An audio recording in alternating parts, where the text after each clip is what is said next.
नमस्कार दोस्तों, स्वागत है आप सबका मैथ्स विद नवीन सिंह में। आज हम करेंगे एक अच्छी डीआई,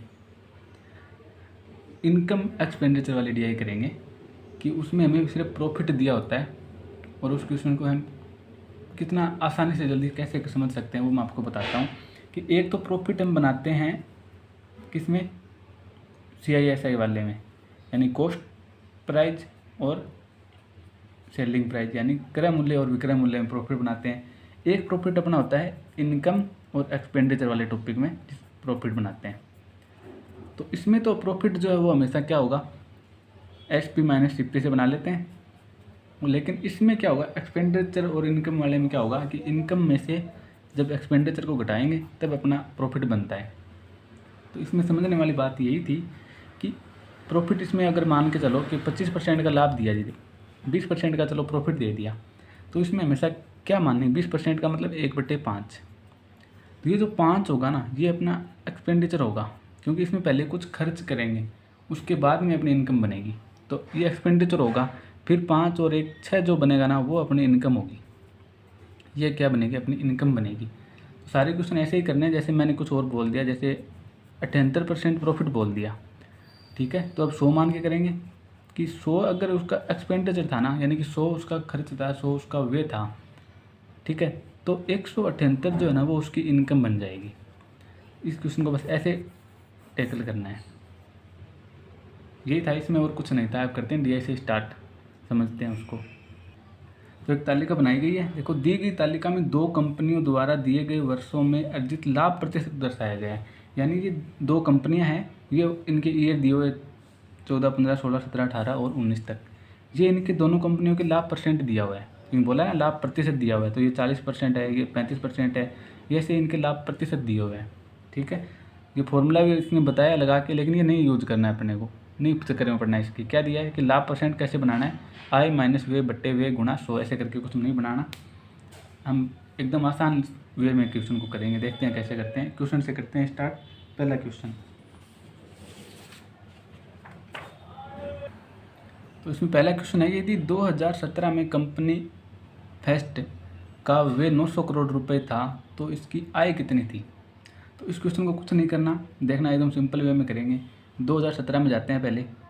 2017 में कंपनी फेस्ट की बात हो रही है। कंपनी फेस्ट में कितने परसेंट प्रॉफिट हो रहा है, 45% का, यानी प्रॉफिट दिया है 45% का। तो हम क्या बनाते हैं, एक्सपेंडिचर यानी वे हमेशा 100 है, तो अपनी इनकम यानी आय कितनी होगी, 45% का लाभ होगा तो 145 बनेगी अपनी आय।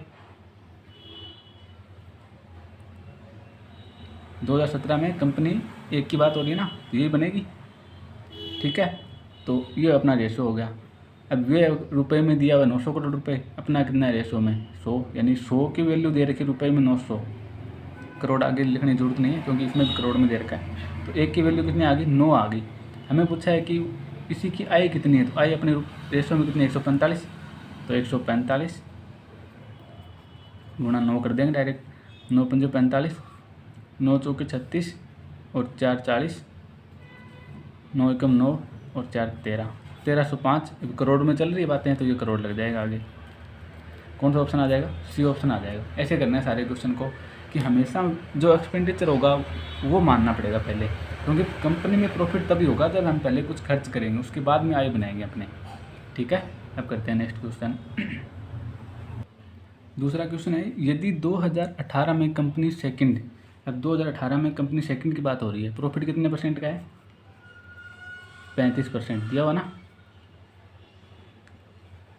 तो कंपनी 2 की आय 300 करोड़ रुपए है, तो उसका वे कितना होगा। अब की बार क्या दिया, इनकम दी हुई है, तो उनका एक्सपेंडिचर पूछा है अपने को, तो कैसे बनाएंगे, पहले इसी को देखते हैं। 2018 में 35% का प्रॉफिट हो रहा है, यानी एक्सपेंडिचर और इनकम बनानी है।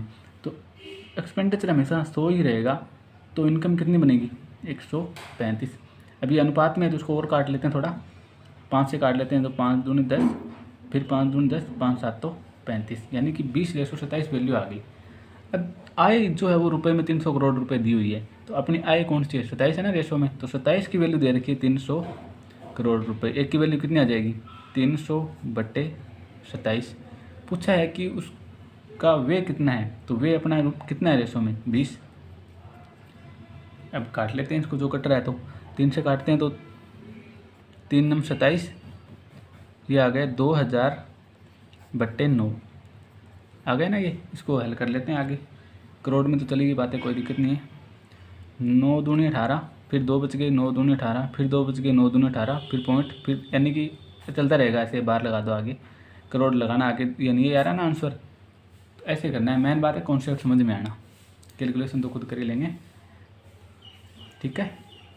तो यही था कि एक्सपेंडिचर को इसमें 100 मानना है पहले, उसके बाद में जो प्रॉफिट होगा उसके ऊपर होगा वो, ठीक है। करते हैं नेक्स्ट क्वेश्चन।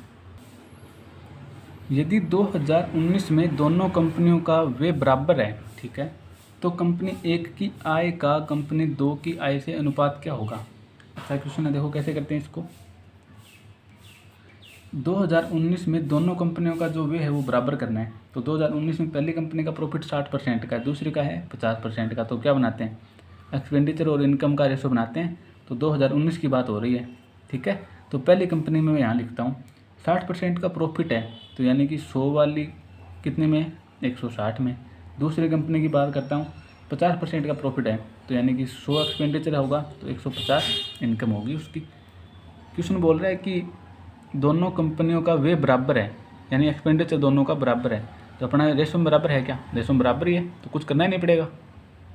रेशो में बराबर है तो कुछ करना ही नहीं पड़ेगा, ठीक है। तो पूछा है कि कंपनी 1 यानी ये रही और कंपनी 2 की आय का अनुपात बताना है। आय कितनी है पहले की 160, दूसरी कितनी है 150। अनुपात बनाना है तो 0 से 0 कट जाएगा, क्या रह गया 16:15, 16:15 ऐसे बना लेंगे, ठीक है। अर्थमेटिक में ना 2 टूल्स है मैथ के, कौन से हैं, परसेंटेज और रेशो। इनकी अगर अंडरस्टैंडिंग आ गई ना समझ में, फिर अर्थमेटिक कुछ भी नहीं है, ठीक है। तो इस क्वेश्चन को ऐसे कर लेंगे। करते हैं नेक्स्ट क्वेश्चन।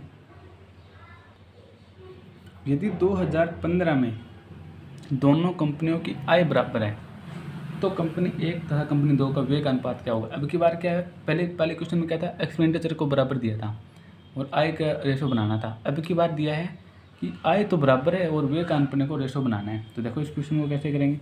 2015 की बात हो रही है, तो 2015 में प्रॉफिट कितना है 35% का है, और कितना है दूसरी कंपनी में 30% का प्रॉफिट है, ठीक है। तो बनाते हैं एक्सपेंडिचर और इनकम का अनुपात ही बनाते हैं। तो 2015 की बात हो रही है, अगर 100 व्यय था 35% के लाभ पर कितना होगा 135, ये पहली कंपनी होगी। दूसरी कंपनी की बनाते हैं, अगर 100 इसने खर्च किए होंगे तो लाभ कितने, प्रॉफिट से इनकम कितनी बनाई होगी 130 बनाई होगी। अब जो बोला है वो बात ये है कि आय बराबर है, तो क्या अपनी आय बराबर है, नहीं है। तो आय को बराबर कैसे करेंगे, इसको थोड़ा छोटा कर लेते हैं, काट लेते हैं 5 से। 5 दूनी 10 0 और 5 दूनी 10, 5 7 तो 35, इसको भी काट लो, ये तो 20 से आएगा। और 5 दूनी 10, 5 से 26 आ जाएगा ये, ठीक है। अब इनकम अपने को बराबर करनी है, ये 26 है ये 27 है। बराबर कैसे करेंगे कि इसको तो 26 से गुणा कर देंगे, इसको 27 से गुणा कर देंगे, तो बराबर हो जाएगी ना। कर दो, इसको 26 से गुणा कर दो, इसको कर दो 27 से, तो अपनी इनकम बराबर हो जाएगी, ठीक है। इसमें क्यों टाइम ख़राब करना है करके, मेन तो ये था कि 26 का गुणा इस साइड में होगा और 27 का गुणा इस साइड में भी होगा, ठीक है। अपने को जो पूछा वही करेंगे। व्यय का अनुपात बनाना है तो इसको क्यों गुणा करना है, इसी को गुणा करके बनाएंगे ना। तो बनाते हैं 26 गुणा 20, ये तो पहली कंपनी होगी, अनुपात 27 गुणा 20 ये होगी दूसरी कंपनी। तो 20 से 20 कट जाएगा ना, क्यों गुणा करना है, क्या रह गया 26 और 27, ये अब कटने वाली है नहीं, तो 26 और 27 क्या आ जाएगा अपना एक्सपेंडिचर का रेशो आ जाएगा। अब क्वेश्चन चाहे कितने भी हो, मैंने 4 ही क्वेश्चन लिए हैं। मैंने इसकी समझ कि इनकम एक्सपेंडिचर वाली डीआई को करते कैसे हैं वो मैंने बता दिया कि कोई कंपनी है उसमें प्रॉफिट तभी होगा जब हम पहले खर्च करेंगे। तो पहले खर्च अगर 100 रुपये करते हैं फिर तब प्रॉफिट बनाते हैं, तब अपने जाके इनकम बनती है। मैंने यही था इसमें, वो मैंने आपको बता दिया। अगर क्लास अच्छी लगी हो तो प्लीज़ लाइक, सब्सक्राइब और शेयर ज़रूर करें। Thank you.